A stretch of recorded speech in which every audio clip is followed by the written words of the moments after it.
నటుడు రాహుల్ రామకృష్ణ ఎక్స్ వేదికగా AP deputy CM Pawan Kalyan పై ప్రశ్నలు సంధించారు. రాజకీయ నాయకులు పారదర్శకంగా ఉండాలని చెప్పారు. ప్రజలకు జవాబుదారీగా ఉండాలని రాహుల్ రామకృష్ణ తెలిపారు. ఒక అభిమానిగా తాను ప్రశ్నిస్తున్నా అన్నారు. ప్రజాప్రతినిధులు నిర్వహించే శాఖల్లో పారదర్శకత ఎంతవరకు ఉందనే అంశాన్ని లేవనెత్తారు. సమాచార హక్కు చట్టం కింద సంబంధిత శాఖలు పూర్తి సమాచారాన్ని ప్రజలకు వెల్లడిస్తున్నాయా అని నిలదీశారు. పాలనలో పారదర్శకత లోపిస్తే సామాన్యులకు ఇబ్బందులు ఎదురవుతాయని ఎక్స్ వేదికగా పోస్ట్ పెట్టారు. పీఏసీ చట్టం 1/70 చట్టం, గ్రామసభ చట్టాల అమలు ఫలితాలను బహిర్గతం చేయాలని కోరారు.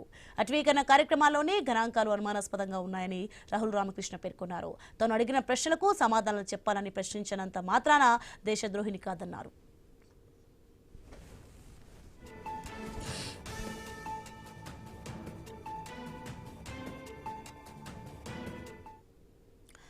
బ్రేకింగ్ న్యూస్ మనం నటుడు రాహుల్ రామకృష్ణ ఎక్స్ వేదికగా AP deputy CM Pawan Kalyan పై ప్రశ్నల వర్షం సంధించారు. ఇక రాజకీయ నాయకులు పారదర్శకంగా ఉండాలని చెప్పారు.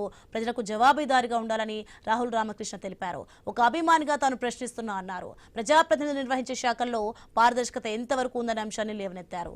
సమాచార హక్కు చట్టం కింద సంబంధిత శాఖలు పూర్తి సమాచారాన్ని ప్రజలకు వెల్లడిస్తున్నాయా అని కూడా నిలదీశారు.